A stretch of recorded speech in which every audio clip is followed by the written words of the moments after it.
నమస్తే, నేను లక్ష్మీ దుర్గా. వార్తలోకి వెళ్లే ముందుగా హెడ్లైన్స్. ప్రజావాణిలో ఫిర్యాదుల వెల్లువ. 105 ఫిర్యాదులు స్వీకరించిన కలెక్టర్ రాజీవ్ గాంధీ హనుమంతు. సత్వర పరిష్కారం కోసం అధికారులకు ఆదేశం. సోమవారం సందర్భంగా సిద్ధులగుట్టపై శివాలయంలో విశిష్ట పూజలు, పల్లకీ సేవలు, అన్నదాన కార్యక్రమాలు. ఆర్మూర్ పట్టణం పెర్కిట్ 44వ జాతీయ రహదారిపై 5 వాహనాలు ఢీ, పలువురికి తీవ్ర గాయాలు. బాల్కొండ మరియు నందిపేట్ మండలాల్లో దొంగల ముఠా హల్చల్. తాళం వేసి ఉన్న ఇళ్లల్లో చోరీ, భారీగా నగదు లూటీ. నిందితుల గాలింపులో నిమగ్నమైన పోలీసులు. ఆర్మూర్ పట్టణంలోని ఎక్సైజ్ శాఖ కార్యాలయంలో పట్టుబడ్డ వాహనాల వేలంపాట. 2 వాహనాలు వేలంపాట ద్వారా అమ్మినట్లు అధికారుల వెల్లడి. దేశ మాజీ ప్రధాని మన్మోహన్ సింగ్ మృతి పట్ల తెలంగాణ అసెంబ్లీ మరియు రాష్ట్ర ముఖ్యమంత్రి రేవంత్ రెడ్డి సంతాపం తెలిపారు. తెలంగాణ శాసనసభ సోమవారం ప్రత్యేకంగా సమావేశం అయింది. ఈ నెల 26న కన్నుమూసిన మాజీ ప్రధాని మన్మోహన్ సింగ్ కు సభ సంతాపం తెలిపింది. సభ ప్రారంభం కాగానే సీఎం రేవంత్ రెడ్డి సంతాప తీర్మానం ప్రవేశపెట్టారు. ఈ సందర్భంగా దేశానికి మన్మోహన్ సింగ్ చేసిన సేవలను సీఎం రేవంత్ రెడ్డి గుర్తు చేసుకున్నారు. ఆర్థిక సంస్కరణల రూపకల్పి మన్మోహన్ సింగ్ అని కొనియాడారు. దేశానికి ఆయన విశిష్ట సేవలు అందించారన్నారు. ఆయనకు భారతరత్న ఇచ్చి గౌరవించాలని రేవంత్ అన్నారు. మన్మోహన్ సింగ్ దేశానికి విశిష్ట సేవలు అందించారు. కేంద్ర ఆర్థిక శాఖ సలహాదారుగా, ఆర్బీఐ గవర్నర్గా, ప్రణాళిక సంఘం డిప్యూటీ చైర్మన్గా, కేంద్ర ఆర్థిక మంత్రిగా, ప్రధానిగా సేవలందించారు. ప్రధానిగా 10 ఏళ్లు అద్భుతమైన పాలన అందించారు. ఆయన మరణం దేశానికి తీరని లోటు. తెలంగాణ రాష్ట్రానికి మన్మోహన్ ఆత్మబంధువు. తెలంగాణతో ఆయన బంధం విడదీని రానిది. రాష్ట్ర హోదా కల్పించిన మానవతావాది. తెలంగాణ ప్రజల గుండెల్లో మన్మోహన్ స్థానం శాశ్వతం. ఆయనకు భారతరత్న ఇచ్చి గౌరవించాలని సీఎం రేవంత్ రెడ్డి అన్నారు. డాక్టర్ మన్మోహన్ సింగ్ గారి మృతి పట్ల ఈ సభ తన తీవ్ర సంతాపాన్ని వ్యక్తం చేస్తుంది. శోకార్తులైన వారి కుటుంబ సభ్యులకు ప్రగాఢ సానుభూతి తెలియజేస్తుంది. అంతర్జాతీయ ప్రఖ్యాతి పొందిన ఆర్థికవేత్త డాక్టర్ మన్మోహన్ సింగ్ గారు భారతదేశానికి తన విశిష్టమైన సేవలను అందించారు. కేంద్ర ప్రభుత్వ ప్రధాన ఆర్థిక సలహాదారుగా, భారత రిజర్వ్ బ్యాంక్ గవర్నర్గా, ప్రణాళిక సంఘం డిప్యూటీ చైర్పర్సన్గా, కేంద్ర ఆర్థిక మంత్రిగా, భారత ప్రధానమంత్రిగా ఆయన వివిధ హోదాలలో తన సేవలను ఈ దేశానికి అందించారు. డాక్టర్ మన్మోహన్ సింగ్ గారు మన దేశంలో ఆర్థిక సంస్కరణలను రూపశిల్పి. 1991 మరియు 96 మధ్య కేంద్ర ఆర్థిక మంత్రిగా ఉన్నప్పుడు భారత ఆర్థిక వ్యవస్థను సరళీకరించి ఆర్థిక స్థితిగతుల దిశను మార్చే నిర్మాణాత్మక సంస్కరణలను అమలు చేయడంలో కీలక పాత్ర పోషించారు. ప్రపంచీకరణ, సరళీకరణ, ప్రైవేటీకరణ విధానాలతో అంతర్జాతీయ స్థాయిలో భారత ఆర్థిక వ్యవస్థను సుస్థిరంగా నిలబడేలా చేయగలిగారు. 2004 మరియు 2014 మధ్య భారత ప్రధానమంత్రిగా ఉన్న మన్మోహన్ సింగ్ గారు తన పదవీ కాలంలో ఎన్నో చారిత్రాత్మకమైన సామాజిక కార్యక్రమాలకు శ్రీకారం చుట్టారు. కూలీలకు ఉపాధి కల్పించే మహాత్మాగాంధీ జాతీయ గ్రామీణ ఉపాధి హామీ చట్టం, పరిపాలనలో పారదర్శకతను చాటి చెప్పే సమాచార హక్కు చట్టం, ప్రజారోగ్యానికి ప్రాధాన్యం ఇచ్చిన జాతీయ గ్రామీణ ఆరోగ్య మిషన్ ప్రారంభించారు. అందరికీ ఆధార్ కార్డు లాంటి సామాజిక విప్లవాత్మక కార్యక్రమాలను ఆయన హయాంలోనే మొదలయ్యాయి. 4 కోట్ల తెలంగాణ రాష్ట్ర ప్రజలు డాక్టర్ మన్మోహన్ సింగ్ గారికి ఎంతో రుణపడి ఉన్నారు. సోమవారం సందర్భంగా ఆర్మూర్ పట్టణంలో ప్రఖ్యాతిగాంచిన నవనాథ సిద్ధులగుట్ట శివనామ స్మరణతో మార్మోగింది. సిద్ధులగుట్టపై భక్తులు బారులు తీరి శివాలయంలో ప్రత్యేక పూజలు చేశారు. నందీశ్వర మహారాజా ఆధ్వర్యంలో స్వామివారి పల్లకీ సేవ రామాలయం నుండి కోనేరు వరకు భజన కార్యక్రమాలతో కన్నుల పండగగా కొనసాగింది. ఆలయ కమిటీ ఆధ్వర్యంలో దాతల సహకారంతో ఏర్పాటు చేసిన అన్నదాన కార్యక్రమంలో భక్తులు పాల్గొని అన్నప్రసాదాలు స్వీకరించారు. ఈ సందర్భంగా ఆలయ కమిటీ సభ్యులు, ఆలయ అర్చకులు మాట్లాడుతూ ప్రతి సోమవారం నవనాథ సిద్ధులగుట్టపై గల ఆలయాల్లో ప్రత్యేక పూజలు నిర్వహించడం జరుగుతుందని అన్నారు. అన్నదాన కార్యక్రమానికి అదేవిధంగా సిద్ధులగుట్టపై నిర్మించే కాటేజీ నిర్మాణానికి దాతలు ముందుకు రావాలని తెలిపారు. ఈ కార్యక్రమంలో ఆలయ కమిటీ సభ్యులు, ఆలయ అర్చకులు, సేవా సమితి సభ్యులు, భజన మండలి సభ్యులు, భక్తులు తదితరులు ఉన్నారు.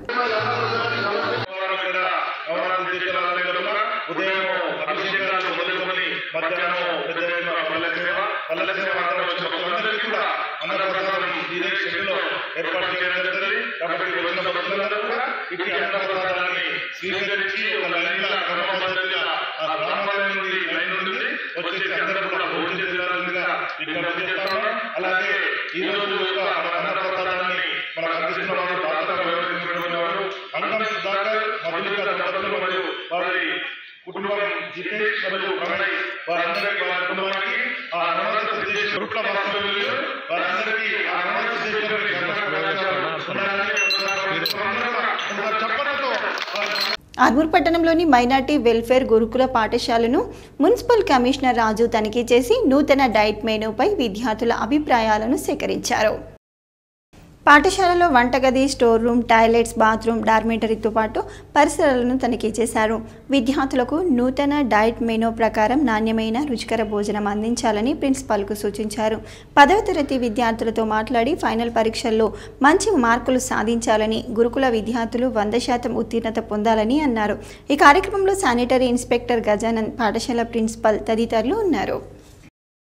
తెలంగాణ పాలిట కాంగ్రెస్ పార్టీ శనిలా దాపురించిందని, కాంగ్రెస్ పాలనలో అన్ని వర్గాల ప్రజలు అన్యాయానికి, మోసానికి గురవుతున్నారని బీఆర్ఎస్ ఎమ్మెల్సీ కల్వకుంట్ల కవిత ధ్వజమెత్తారు. సోమవారం నగరంలోని బీఆర్ఎస్ కార్యాలయంలో ఎమ్మెల్సీ కవిత మీడియాతో మాట్లాడారు. ప్రజా సమస్యలపై ప్రశ్నించిన వారిపై కేసులు పెట్టి వేధిస్తున్నారని విమర్శించారు. కేసులకు భయపడే ప్రసక్తే లేదన్నారు. రాష్ట్రంలో కాంగ్రెస్ పాలన సర్వేలకే పరిమితమైందని, అభివృద్ధి శూన్యమని పేర్కొన్నారు. కాంగ్రెస్కు బీజేపీ తోక పార్టీగా మారిందని వ్యాఖ్యానించారు. రాష్ట్రంలో క్రైమ్ రేటు పెరిగిందని పేర్కొన్నారు. ఈ విషయాన్ని సాక్షాత్తు డీజీపీనే చెప్పారన్నారు. మహిళలపై జరుగుతున్న అఘాయిత్యాలపై, మహిళా భద్రతపై సీఎం సమీక్షించాలని సూచించారు. నిజామాబాద్లో 6 నెలలుగా పోలీస్ కమిషనర్ లేక నేరాల సంఖ్య పెరిగిందన్నారు. పీసీసీ చీఫ్ మహేష్ కుమార్ గౌడ్ నిజామాబాద్లో నిండా పెడతామంటూ పేర్కొన్నారని, ముందు జిల్లా సమస్యలపై దృష్టి పెట్టాలని సూచించారు. నిజామాబాద్లోని ఓడిపోయిన షబ్బీర్ ఆలీ ఇక్కడ సమస్యలను పట్టించుకోవడం లేదని, కామారెడ్డికి పరిమితమయ్యారన్నారు. రాష్ట్రంలో కాంగ్రెస్ పాలన విఫలమైందని, రాబోయే రోజుల్లో బీఆర్ఎస్దేనని ధీమా వ్యక్తం చేశారు. మొదట మహేష్ కుమార్ గౌడ్ గారు ఆయన పీసీసీ ప్రెసిడెంట్ అయి వచ్చినాక భరోసా ఇచ్చేటట్టు మాట్లాడతారేమో, మరి మన జిల్లాకు అభివృద్ధికి తీసుకొస్తారేమో, నిధులు తెస్తారేమో, వరదలాగా నిధులు వస్తాయేమో, చాలా మొత్తం పార్టీ నాయకుడే మన జిల్లా నుంచి ఉన్నాడని అనుకున్నాం. కానీ వస్తానే ఏం మాట్లాడిండు, హైదరాబాద్లో హైడ్రా పెట్టినాం, నిజామాబాద్లో నిడ్రా పెడతాం. ఇక్కడ చిన్న చిన్న వ్యాపారాలు చేసుకునే రియల్ ఎస్టేట్ వ్యాపారులందరూ కూడా కంప్లీట్గా మునిగిపోయినటువంటి పరిస్థితి. పేద ప్రజలందరూ భయంతో ఉన్నటువంటి పరిస్థితి.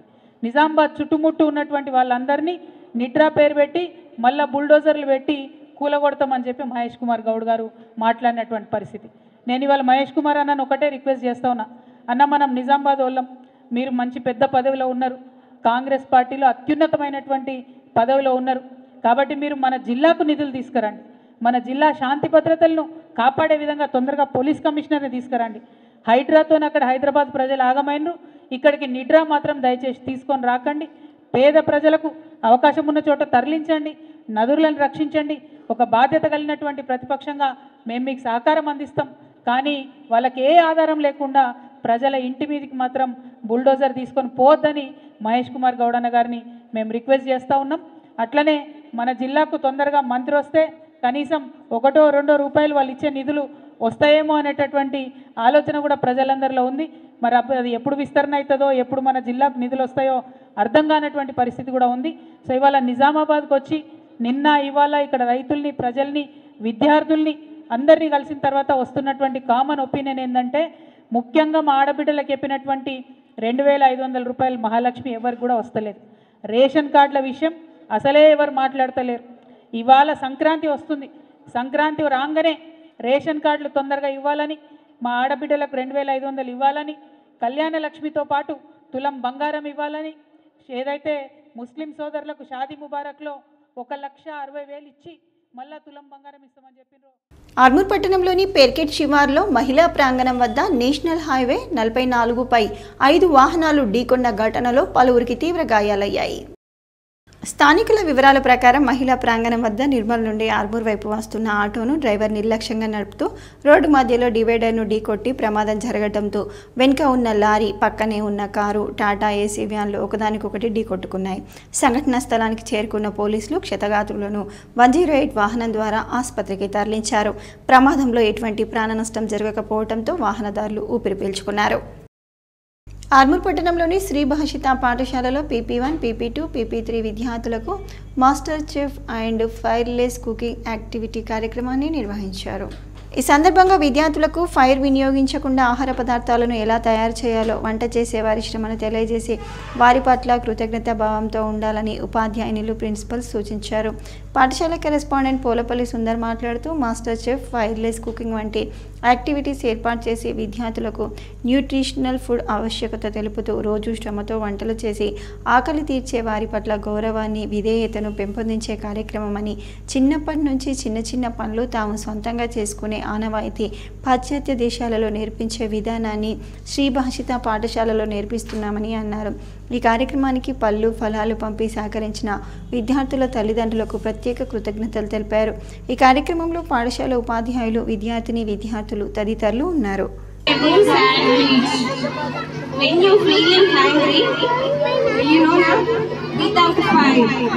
Without trying to prepare sandwich, vegetable sandwich when you feeling hungry, mummy is not there in your house. Armoor పట్టణంలోని నవనాథపురం ప్రెస్ క్లబ్ ఆధ్వర్యంలో అనారోగ్యంతో బాధపడుతున్న జర్నలిస్టులకు ఆర్థిక సహాయాన్ని అందజేశారు. ఈ సందర్భంగా నవనాథపురం ప్రెస్ క్లబ్ అధ్యక్షుడు మంచిర్యాల నరేందర్ మాట్లాడుతూ రోడ్డు ప్రమాదానికి గురైన జర్నలిస్టు సురేష్తో పాటు అనారోగ్యంతో బాధపడుతున్న రమణయ్యలను పరామర్శించి ఆర్థిక సహాయాన్ని అందజేయడం జరిగిందని అన్నారు. జర్నలిస్టులకు ఎలాంటి సమస్యలు ఎదురైనా తాము ముందుండి ఆదుకుంటామని చెప్పారు. ఆర్థిక సహాయం అందించేందుకు సహాయ సహకారాలు అందించిన జర్నలిస్టులకు కృతజ్ఞతలు తెలిపారు. ఈ కార్యక్రమంలో ఉపాధ్యక్షులు వినోద్, TUJJIJU జిల్లా ఉపాధ్యక్షుడు పర్దెం సంజీవ్, సీనియర్ పాత్రికేయులు సాత్పుతే శ్రీనివాస్, జర్నలిస్టులు రాజేందర్, దినేష్, మహిపాల్, చరణ్ గౌడ్, వెంకటేశం, విన్సెంట్, అరుణ్, నితీష్ తదితరులు ఉన్నారు. నవనాథపురం ప్రెస్ క్లబ్ ఆధ్వర్యంలో ఈరోజు సామా సురేష్కు ఆర్థిక సాయం అందజేయడం జరిగింది. అలాగే అనారోగ్యానికి గురైన జక్కా రమణయ్యకు పరామర్శించి ధైర్యాన్ని నూరిపోయడం జరిగింది. ఈ సందర్భంగా జర్నలిస్టుల అందరికీ నవనాథపురం అండగా ఉంటుందని, వారి సంక్షేమానికి ఎప్పుడు ముందుండి నవనాథపురం కృషి చేస్తుందని తెలియజేస్తాం. ఈ ఆర్థిక సహాయానికి నవనాథపురం ప్రెస్ క్లబ్ సభ్యులందరూ సహకరించి ఆర్థిక సాయాన్ని అందజేసినందుకు వారికి ఈ సందర్భంగా కృతజ్ఞతలు తెలుపుతూ ఆర్మూర్ పట్టణంలోని ఎక్సైజ్ శాఖ కార్యాలయంలో ఎక్సైజ్ సిఐ స్టీఫెన్సన్ ఆధ్వర్యంలో వివిధ కేసులలో పట్టుబడ్డ ద్విచక్ర వాహనాలను వేలంపాట నిర్వహించారు. ఈ సందర్భంగా ఎక్సైజ్ సిఐ స్టీఫెన్సన్ మాట్లాడుతూ ఎక్సైజ్ శాఖ పరిధిలో వివిధ కేసులలో పట్టుబడ్డ జప్తు చేసిన 4 ద్విచక్ర వాహనాలకు వేలంపాట నిర్వహించడం జరిగిందని, వేలంపాటలో 2 వాహనాలు కొనుగోలు చేశారని, మిగిలిన 2 వాహనాలు వేలానికి ఎవరూ ముందుకు రాలేదని, త్వరలోనే మళ్లీ వేలంపాట నిర్వహిస్తామని అన్నారు. ఈ కార్యక్రమంలో ఎక్సైజ్ శాఖ ఎస్ఐలు, సిబ్బంది తదితరులు ఉన్నారు. వివిధ కేసుల్లో పట్టుబడ్డ వాహనాలను, ఎక్సైజ్ కేసుల్లో పట్టుబడ్డ వాహనాలను ఉన్నతాధికారుల ఆదేశానుసారం ఈరోజు వేలంపాట వేయడం జరిగింది. ఇందులో 4 వాహనాలు ద్విచక్ర వాహనాలు, 2 వాహనాలు మాత్రము యాక్షన్ లో పోవడం జరిగింది. ఇంకా 2 వాహనాలు మిగిలినాయి. కాబట్టి తదుపరి ఈ 2 వాహనాలకు కూడా తొందరలోనే వాల్యుయేషన్ తీసుకొని మళ్ళీ తిరిగి రీషెడ్యూల్ చేస్తామని తెలియజేస్తున్నాను. ఈ 2 వాహనాలకు కలిసి ఒక 50% మొత్తము GSTతోని పెరగడం జరిగింది. ప్రజావాణి కార్యక్రమానికి ప్రాధాన్యతనిస్తూ ఫిర్యాదులను సత్వరమే పరిష్కరించాలని కలెక్టర్ రాజీవ్ గాంధీ హనుమంతు అధికారులకు సూచించారు.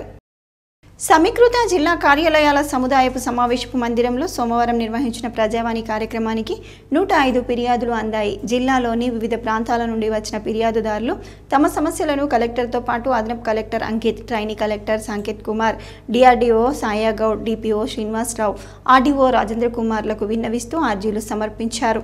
కాగా అర్జీలను పెండింగ్లో పెట్టకుండా ఎప్పటికప్పుడు పరిశీలన జరుపుతూ సమస్యలను త్వరితగతిన పరిష్కరించాలని కలెక్టర్ అధికారులకు సూచించారు. ఈ కార్యక్రమంలో వివిధ శాఖల అధికారులు పాల్గొన్నారు. ప్రభుత్వ ఆదేశాల మేరకు 31వ తేదీలోగా ఇందిరమ్మ ఇళ్ల సర్వే పూర్తి చేయాలని మున్సిపల్ కమిషనర్ రాజు అధికారులకు సూచించారు. ఆర్మూర్ మున్సిపల్ పరిధిలోని 9వ వార్డు 30వ వార్డులో కొనసాగుతున్న ఇందిరమ్మ ఇళ్ల సర్వేను ఆయన పరిశీలించి వివరాలు అడిగి తెలుసుకున్నారు. ఈ సందర్భంగా కమిషనర్ రాజు మాట్లాడుతూ ఇందిరమ్మ ఇళ్ల సర్వే కోసం ఇంటికి వచ్చిన అధికారులకు ప్రజలు సహకరించి పూర్తి వివరాలు తెలపాలని అన్నారు. ఇప్పటివరకు ఆర్మూర్ పట్టణంలో 93% సర్వే పూర్తయిందని, ఆర్మూర్ పట్టణం జిల్లాలో ముందంజలో ఉందని తెలిపారు. ఈ కార్యక్రమంలో సూపర్వైజర్లు, వార్డు ఆఫీసర్లు, సిబ్బంది తదితరులు ఉన్నారు. ఆర్మూర్ పట్టణంలోని మామిడిపల్లిలో క్షత్రియ సమాజ్ మహిళా గ్రూప్ సమావేశాన్ని క్షత్రియ సమాజ్ అధ్యక్షుడు కాందే సుదర్శన్ అధ్యక్షతన నిర్వహించారు. ఈ కార్యక్రమానికి ముఖ్య అతిథిగా క్షత్రియ ప్రాంతీయ మహిళా కమిటీ సభ్యురాలు కాందే సంగీత హాజరయ్యారు. ఈ సందర్భంగా సంగీత మాట్లాడుతూ క్షత్రియ మహిళలు సైతం అన్ని రంగాల్లో రాణించాలని మహిళా కమిటీ ఏర్పాటు చేయడం జరిగిందని అన్నారు. అనంతరం క్షత్రియ మహిళా కమిటీ ఆధ్వర్యంలో క్షత్రియ సమాజ్ సభ్యులను, మహిళా కమిటీ సభ్యులను సన్మానించారు. ఈ కార్యక్రమంలో క్షత్రియ సమాజ్ సభ్యులు, మహిళా కమిటీ సభ్యులు తదితరులు ఉన్నారు. అంబేద్కర్పై కేంద్ర మంత్రి అమిత్ షా వ్యాఖ్యలను ఖండిస్తూ ఆర్మూర్ పట్టణంలోని అంబేద్కర్ చౌరస్తాలో CPIML mass line Prajapanth party ఆధ్వర్యంలో అమిత్ షా దిష్టిబొమ్మను దగ్ధం చేశారు. ఈ సందర్భంగా ప్రజాపంత్ సబ్ డివిజన్ కార్యదర్శి కిషన్, పీడీఎస్ జిల్లా అధ్యక్షుడు నరేందర్లు మాట్లాడుతూ నిండు పార్లమెంటు సాక్షిగా రాజ్యాంగ నిర్మాత డాక్టర్ బిఆర్ అంబేద్కర్ను అవమానపరుస్తూ అపహేళన చేస్తూ మాట్లాడిన అమిత్ షాను వెంటనే పార్లమెంట్ నుంచి బర్తరఫ్ చేయాలని డిమాండ్ చేశారు.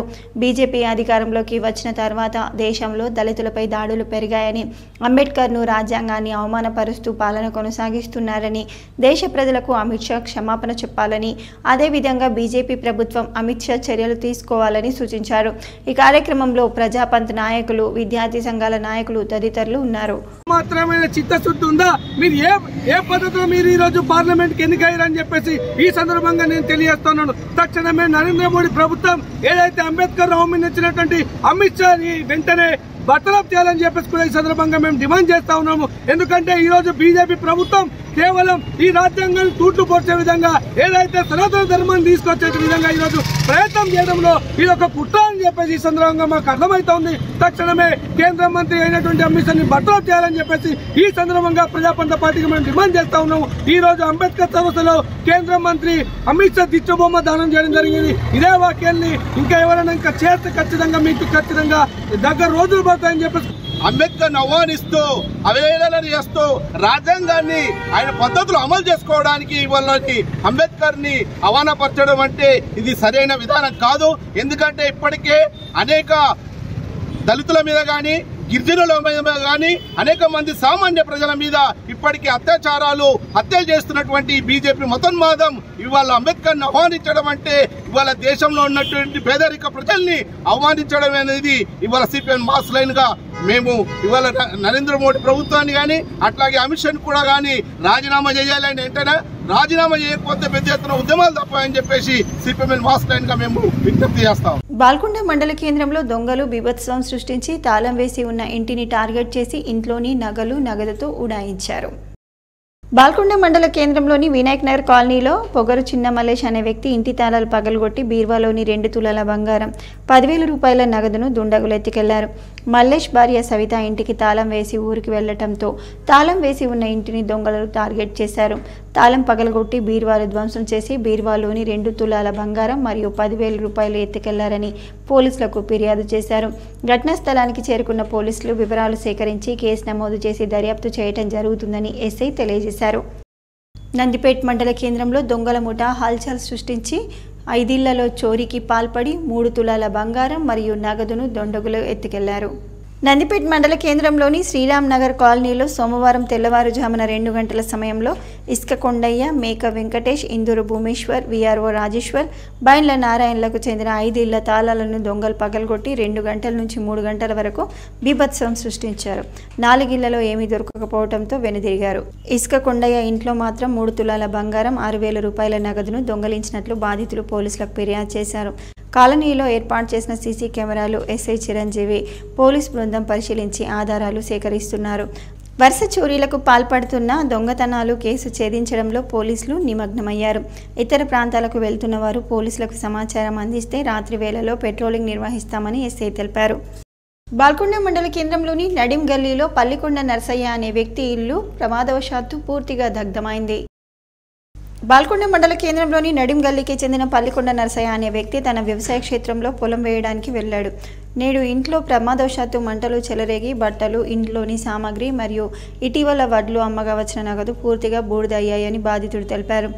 ఈ సందర్భంగా బాధితులు మాట్లాడుతూ అగ్ని ప్రమాదం సంభవించగానే అగ్నిమాపక సిబ్బందికి సమాచారం ఇచ్చానని, వెంటనే మంటలు ఆర్పడం జరిగిందని, ప్రస్తుతం తినడానికి బియ్యం కూడా లేని పరిస్థితి వచ్చిందని, అగ్ని ప్రమాదం వల్ల పూర్తిగా ఇల్లు కాలిపోయిందని, సుమారు 10 లక్షల వరకు నష్టం వాటిల్లిందని చెప్పారు. ఘటనా స్థలాన్ని పరిశీలించిన పోలీసులు మరియు రెవెన్యూ శాఖ అధికారులు పంచనామా నిర్వహించారు. వ్యవసాయం చేసుకుంటాం సార్. వ్యవసాయం కూడా వేరే కౌలు చేసుకుని పోతాం సార్. మేము 5 ఎకరాలు కౌలు చేసుకుని పోతాం సార్. పొద్దున్న ఎత్తున మేము అడిగిపోతాం సార్. 11 గంటలకు పోయినాం సార్. మేము వాడిలకు వ్యవసాయం చేసుకుంటాం. అయితే మాకేం తెలియదు సార్. ఆ ఫోన్లు చేశారు ఇక్కడికి వెళ్ళి నీళ్ళు కాలిపోతుంది కానీ ఇంటి ఆచవర్లో సార్ మొత్తం కాలిపోయింది. అన్ని సామాన్ మొత్తం బట్టలు బాస అవి అన్నీ కాలిపోయినాయి సార్. డబ్బులు కూడా 3 లక్షల పంట పైసలు వచ్చినాయి సార్. చేసుకుంటున్నాం. పంట పైసలు వచ్చింది. ఇంకా కొన్ని వేరే అక్కడికి తీసుకొచ్చి వేరేలో 3 లక్షల అప్పు అంతా తెచ్చి పెట్టాను సార్. ఇక పొలం వేసుకుంటే మాకు వీలు కాలేదు సార్. రేపైనా ఎల్లుండైనా కట్టేస్తామని వచ్చాను సార్. మొత్తం కాలిపోయింది సార్. ఏం బట్టలు ఏం లేవు. మేము ఇలాగ రోజు ఎలా ఉన్నామో అలాగే ఉన్నాం సార్. మాకు ఏమైనా న్యాయం చేయాలి సార్. తక్కువ సార్ చూపింది ఏం లేదు. అది ఎట్లా అయిందో తెలియదు సార్. మొత్తం ఇల్లు మొత్తం కాలిపోయింది సార్. డబ్బులు కూడా నేను వేరేది కౌలుకి ఎత్తాను సార్. 5 ఎకరాలు కౌలుకి ఎత్తాను. నాకు పంట పైసలు వచ్చిండే సార్. ఇంకా వేరే కొన్ని తీసుకొచ్చి వేరే వాళ్ళకి అప్పు కట్టుకొని 3,10,000 రూపాయలు ఇట్లా పెట్టారు సార్. అవి కలిపినాయి సార్. ఏం లేవు సార్. కట్టుబట్టలతో బట్టలు ఇచ్చినారు సార్. రోడ్డు మీద ప్రభుత్వం నాకు ఏమైనా సాయం చేయాలి సార్. బట్టలు ఇవన్నీ ఏం లేవు సార్. మొత్తం కాదు మొత్తం లేదు సార్. ఏమి వస్తువు కూడా బయటకు రాలేదు సార్. ప్రభుత్వం నాకు ఏమైనా సాయం చేస్తారు. ఇంకా రోడ్డు ఇచ్చిన సార్. ఇదే బట్టలు ఉన్నాయి సార్. నేను ఆర్మూర్ పట్టణంలోని లిల్లీపుట్ పాఠశాల విద్యార్థులు జిల్లా స్థాయి కరాటేలో సత్తాను చాటి గోల్డ్ మెడల్, సిల్వర్ మెడల్ను అందుకున్నారు. లిల్లీపుట్ పాఠశాలకు చెందిన ధ్రువ ప్రణయ్ జిల్లా స్థాయి కరాటేలో గోల్డ్ మెడల్ అండ్ సిల్వర్ మెడల్ను సాధించారు. ఈ సందర్భంగా పాఠశాల కరెస్పాండెంట్ రామకృష్ణ మాట్లాడుతూ విద్యార్థులు జిల్లా స్థాయిలో గోల్డ్ మెడల్ సాధించడం హర్షించదగ్గ విషయమని అన్నారు.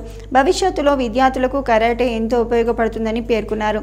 ఈ కార్యక్రమంలో ప్రిన్సిపల్ దాసు, విద్యార్థులు, తల్లిదండ్రులు తదితరులు ఉన్నారు. ఆర్మూర్ పట్టణంలోని హౌసింగ్ బోర్డ్ కాలనీలో గల హనుమాన్ ఆలయంలో స్ఫూర్తి సేవా సొసైటీ 2025 నూతన సంవత్సర క్యాలెండర్లను సేవా సొసైటీ అధినేత రాస ఆనంద్ ఆవిష్కరించారు. ఈ సందర్భంగా ఆనంద్ మాట్లాడుతూ 7 సంవత్సరాలుగా స్ఫూర్తి సేవా సొసైటీ ఆధ్వర్యంలో నూతన సంవత్సర క్యాలెండర్ను రూపొందించి హౌసింగ్ బోర్డ్ కాలనీలో ఇంటింటికి అందిస్తున్నామని తెలిపారు. ఈ కార్యక్రమంలో స్ఫూర్తి సేవా సొసైటీ సభ్యులు తదితరులు ఉన్నారు. రోగులను నిలువు దోపిడీ చేస్తున్న ప్రైవేట్ ఆసుపత్రులపై ప్రభుత్వం చర్యలు చేపట్టాలని దళిత హక్కుల పోరాట సమితి ఆర్మూర్ డివిజన్ కార్యదర్శులు నరేష్, రాజేందర్లు డిమాండ్ చేశారు. ఆర్మూర్ పట్టణంలోని డిహెచ్పిఎస్ కార్యాలయంలో వారు మీడియా సమావేశం నిర్వహించి మాట్లాడారు. ఈ సందర్భంగా రాజేందర్, నరేష్లు మాట్లాడుతూ ఆర్మూర్ ప్రాంతంలో ప్రైవేట్ ఆసుపత్రుల దోపిడీ పెరిగిపోయిందని, సిండికేట్లుగా మారి రోగులను నిలువు దోపిడీ చేస్తున్నారని, అవసరం ఉన్నా లేకున్నా రక్త పరీక్షలు, సిటీ స్కాన్, ఎంఆర్ఐలు చేయిస్తూ లక్షల్లో ముక్కుపిండి డబ్బులు వసూలు చేస్తున్నారని ప్రభుత్వ యంత్రాంగం స్పందించి ప్రైవేట్ ఆసుపత్రులపై తగిన చర్యలు తీసుకోవాలని డిమాండ్ చేశారు. ఈ కార్యక్రమంలో నాయకులు సీను తదితరులు ఉన్నారు.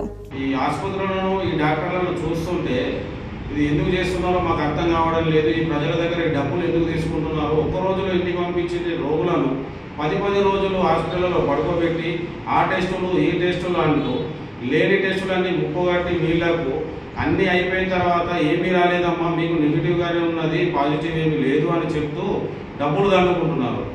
ఈ ఆసుపత్రులను, ఈ ల్యాబ్ సెంటర్లను ఉన్నతాధికారులు గుర్తించి వీళ్ళపై తగిన చర్యలు తీసుకోవాలని డిహెచ్పిఎస్ తరఫున మేము డిమాండ్ చేస్తున్నాము. పేద ప్రజల దగ్గర దోచుకుంటున్నారు. పల్లెటూరు నుంచి వచ్చినటువంటి మధ్యతరగతి పేద ప్రజల దగ్గర అనేక రకాలుగా డబ్బులు దోచుకొని సిటీ స్కాన్ అంటూ మరియు వేరే అవసరం లేకుండా కూడా డబ్బులను దండుకుంటూ పేద ప్రజలను చాలా ఇబ్బందులకు గురి చేస్తూ ఉన్నారు. ఇలాంటి ఆసుపత్రులపై అధికారులు తగు చర్యలు తీసుకుని పేద ప్రజలకు న్యాయం చేయాలని దళిత హక్కుల పోరాట సమితి డిమాండ్ చేస్తా ఉంది. ఎర్గట్ల మండలం తడపాకల్ గ్రామంలోని ప్రసిద్ధ తీర్థక్షేత్రం శ్రీ రామాలయం వద్ద ధనుర్మాసం ఉత్సవాలలో భాగంగా సోమవారం భక్తులకు 15వ పాశురాన్ని చదివి వినిపించారు. ఈ సందర్భంగా ఆలయ ప్రధాన అర్చకులు తిరునగర కృష్ణస్వామి మాట్లాడుతూ ధనుర్మాసం ఎంతో విశిష్టమైందని, ధనుర్మాసం ప్రాముఖ్యతను విశిష్టతను భక్తులకు వివరించామని అన్నారు. అలాగే శ్రీరాముల వారికి ప్రత్యేక పూజలు నిర్వహించామని తెలిపారు. చుట్టుపక్కల గ్రామాల నుండి భక్తులు తరలివచ్చి పవిత్ర గోదావరి నది స్నానాలు ఆచరించిన అనంతరం స్వామివారిని ఆలయ ప్రాంగణంలోని శివలింగాన్ని, ఆంజనేయ స్వామివారిని సైతం దర్శించుకున్నారు. ఆ లోపల గోపికను పిలుస్తుంటే, ఏమమ్మా ఇంకా తెల్లవారలేదా, తొందర రావాలి కదా, ఇంత ఆలస్యం ఎందుకు అని చెప్పగానే లోపల ఏమమ్మా కసుకుంటున్నారు, ఇప్పుడైనా అందరు వచ్చినారా అని అనగానే అప్పుడు బయట ఉన్న వారు కూడా, బయట ఉన్న గోపికలు అందరం వచ్చినామమ్మా, కావాలంటే చిలిక పెట్టుకోండి అని చెప్తా ఉంటుంది. అప్పుడు లోపల ఉన్నదని వస్తానమ్మా, మీరు అందరు వచ్చినారు కదా, బాగా కఠినంగా మాట్లాడుతున్నారు మీరు అంటే, మీరు కఠినంగా మాట్లాడుతున్నారు కదా అందుకే మేము కఠినంగా మాట్లాడుతున్నాము, తొందరగా రావమ్మా, స్వామివారి దర్శనానికి వెళ్తాము. శ్రీకృష్ణ పరమాత్మ బలమైన ఏనుగుని చంపి అప్పుడు మనుషు గర్వాన్ని వెలిచాడు కాబట్టి మనం అందరం వెళ్ళి స్వామివారి దర్శిస్తుందామని చెప్పేసి ఈరోజు 15వ పాశంలో గోదాదేవి ఆ గోపికను లేపుతుంది. జై శ్రీమన్నారాయణ. జై. దేశ మాజీ ప్రధానిగా మన్మోహన్ సింగ్ ఎన్నో సేవలు అందించారని అర్బన్ ఎమ్మెల్యే ధన్పాల్ సూర్యనారాయణ అన్నారు. మాజీ ప్రధాని మన్మోహన్ సింగ్ మరణం పట్ల అర్బన్ ఎమ్మెల్యే ధన్పాల్ సూర్యనారాయణ సంతాపం వ్యక్తం చేశారు. ప్రధానిగా 10 ఏళ్లు సేవలు అందించిన మన్మోహన్ సింగ్ ను ఒక రబ్బర్ స్టాంపుగా వాడుకుని అడుగడుగున అవమానించింది సోనియా, రాహుల్. మన్మోహన్ తెచ్చిన ఆర్డినెన్స్ ను చింపేసిన ఘనత రాహుల్ కే దక్కుతుందన్నారు. మన్మోహన్ సింగ్ సేవలు గుర్తించిన బీజేపీ కేంద్ర ప్రభుత్వం అధికారిక లాంఛనాలతో అంత్యక్రియలు జరిపించి ఢిల్లీలోని స్మారక స్టాల్ నిర్మించేందుకు కేంద్ర ప్రభుత్వం సిద్ధమయ్యిందన్నారు. తెలంగాణ బిడ్డగా ఈ దేశానికి ప్రధానిగా సేవలందించిన పివి నరసింహారావు చనిపోతే ఢిల్లీలో అంత్యక్రియలు నిర్వహించకుండా అతని భౌతికాయాన్ని పార్టీ కార్యాలయంలో పెట్టనివ్వకుండా అవమానించిన పార్టీ కాంగ్రెస్ అన్నారు. అది ఆనాడు తెలంగాణ బిడ్డకు కాంగ్రెస్ నాయకులు ఇచ్చిన గౌరవమని అన్నారు. బీజేపీ కేంద్రంలో అధికారంలోకి రాగానే తెలంగాణ బిడ్డ పీవీకి భారతరత్న ఇచ్చి గౌరవించి పార్టీ బీజేపీ అన్నారు. ఈనాడు మన్మోహన్ సింగ్ మరణం పట్ల ప్రత్యేక అసెంబ్లీ పెట్టి సంతాప తీర్మానం పెట్టడంపై తెలంగాణ బిడ్డగా ముఖ్యమంత్రి రేవంత్ ఒక్కసారి ఆత్మ పరిశీలన చేసుకోవాలని కోరారు. జై శ్రీరామ్. మన్మోహన్ సింగ్ గారు గొప్ప ఆర్థికవేత్త. ఆయన మరణం పట్ల ప్రగాఢ సానుభూతిని తెలియజేస్తా ఉన్నా. ఆయన 10 ఏళ్ల ప్రధానమంత్రిగా పనిచేసినప్పుడు అడుగడుగున అవమానం పరిచిన ఈ కాంగ్రెస్ పార్టీ ఆయన తీసుకొచ్చిన ఆర్డినెన్స్ కాపీని కూడా చించేసింది అప్పటి కాంగ్రెస్ పార్టీ. మాజీ ప్రధానమంత్రి మన తెలుగు బిడ్డ పివి నరసింహరావు గారు చనిపోతే కనీసము సోనియా గాంధీ గారికి కానీ కాంగ్రెస్ నాయకులకు కానీ నివాళులు అర్పించే సమయము చిక్కలేదు వాళ్ళకు. బీజేపీ అధికారంలోకి వచ్చిన తర్వాత పివి గారికి భారతరత్న ఇచ్చి గౌరవించిన పార్టీ భారతీయ జనతా పార్టీ. ఈనాడు మన్మోహన్ సింగ్ గారి గురించి ప్రత్యేకమైన అసెంబ్లీ సమావేశం పెట్టి ఆయనకు నివాళులు అర్పించడం అనేది మన తెలుగు బిడ్డ రేవంత్ రెడ్డి గారు ఆత్మ పరిశీలన చేసుకోవాల్సిందిగా నేను కోరుతా ఉన్నా. ప్రతి గ్రామాన నాణ్యమైన వైద్యం అందిస్తామని ప్రజాశాంతి పార్టీ వ్యవస్థాపకులు కేఏ పాల్ అన్నారు. నగరంలోని ఓ హోటల్లో ఆయన విలేకరులతో మాట్లాడారు. స్థానిక ఎన్నికలు గెలిచిన అనంతరం ప్రజాశాంతి పార్టీ తరఫున ప్రతి గ్రామంలో ఉచిత వైద్య విద్య అందిస్తామన్నారు. స్థానిక ఎన్నికలు గెలిచేందుకు కాంగ్రెస్, బీఆర్ఎస్ పార్టీలు బీసీ నినాదాన్ని ఎంచుకున్నారన్నారు. దళితుడిని సీఎం చేశానని చెప్పి కేసీఆర్ మోసం చేశారన్నారు. నా జోలికి వచ్చిన రాజశేఖర్ రెడ్డి గాలిలో కలిసిపోయారని వ్యాఖ్యానించారు. చనిపోక ముందు డి శ్రీనివాస్ తనతో మాట్లాడుతూ కాంగ్రెస్ పార్టీ బీసీలను పీసీసీ చీఫ్లుగా బానిసలుగా చేసి మారుస్తుందని చెప్పారని పేర్కొన్నారు. మధు యాష్కి తనను కలిసిన తర్వాతే రేవంత్ రెడ్డి అపాయింట్మెంట్ ఇచ్చారని చెప్పారు. 100 రోజుల్లో అభివృద్ధి చేసి చూపిస్తా. గెలిచిన సర్పంచుల ముందు 100 గ్రామాలు ఏం చేస్తాను నేను? 100 రోజుల్లో అభివృద్ధి ఏం చేస్తాను? అందరికీ మీ ఊర్లో ఉచిత విద్య, అందరికీ మీ ఊర్లో ఉచిత వైద్యం. 100 రోజులు అయిపోగానే మళ్ళీ నేనే వస్తాను ఓపెనింగ్కి, ఫౌండేషన్ వేయడానికి. ఏం చేస్తాం అప్పుడు? రోడ్లు ఎక్కడ లేవురారా, రోడ్లు వేయండి. ఈ ఊర్లో ఇంకేం సమస్యలు ఉన్నాయి, సమస్యలన్నీ తీసిపడాయి. ఇది మనం చేసి చూపిస్తాం. చారిటీ సిటీకి ఎప్పుడైనా చెప్పుకున్నానా నేను? సర్పంచులారా, బుద్ధున్న సర్పంచులారా, తెలివైన సర్పంచులారా, బీసీ, ఎస్సీ, ఎస్టీ, క్రిస్టియన్, ముస్లిం 90% ఉన్నాం సర్పంచులారా. ఇప్పుడే సర్పంచ్ని కలిశాను. 40 లక్షలు అభివృద్ధి చేశానండి అప్పు చేసి. అని చాలా మంచి ఆయన పాపం ఇంక బతికున్నాడు. చాలామంది ఆత్మహత్యలు చేసుకున్నారు. మీ అప్పులు ఎలా తీరాలి, మీకు అభివృద్ధి ఎలా చేయాలి నాకు వదిలేయండి. మీరు ఒకటే పని చేయండి, రండి కండువా కప్పుకోండి, నా ఫోటో తీసుకోండి, నేను ఇచ్చిన కరపత్రాలన్నీ ఇంటింటికి పంచండి, ఊరికి పంచండి, నేను ఇచ్చిన హామీలు చూపించండి. చారిటీ సిటీ ఫోటోతో చూపిస్తుంది. వార్తలు ముగించే ముందు హెడ్లైన్స్ మరోసారి. ప్రజావాణిలో ఫిర్యాదుల వెల్లువ. 105 ఫిర్యాదులు స్వీకరించిన కలెక్టర్ రాజీవ్ గాంధీ హనుమంతు. సత్వర పరిష్కారం కోసం అధికారులకు ఆదేశం. సోమవారం సందర్భంగా సిద్ధులగుట్టపై శివాలయంలో విశిష్ట పూజలు, పల్లకీ సేవలు, అన్నదాన కార్యక్రమాలు. ఆర్మూర్ పట్టణం పేర్కిట్ 44వ జాతీయ రహదారిపై 5 వాహనాలు ఢీ, పలువురికి తీవ్ర గాయాలు. బాల్కొండ మరియు నందిపేట్ మండలాల్లో దొంగల ముఠా హల్చల్. తాళం వేసి ఉన్న ఇళ్లల్లో చోరీ, భారీగా నగలు నగదు లూటీ. నిందితుల గాలింపులో నిమగ్నమైన పోలీసులు. ఆర్మూర్ పట్టణంలోని ఎక్సైజ్ శాఖ కార్యాలయంలో పట్టుబడ్డ వాహనాల వేలంపాట. 2 వాహనాలు వేలంపాట ద్వారా అమ్మినట్లు అధికారుల వెల్లడి. ఇవి బులెటిన్లోని విశేషాలు. తిరిగి వచ్చే బులెటిన్లో మళ్ళీ కలుద్దాం. అంతవరకు సెలవు. నమస్కారం.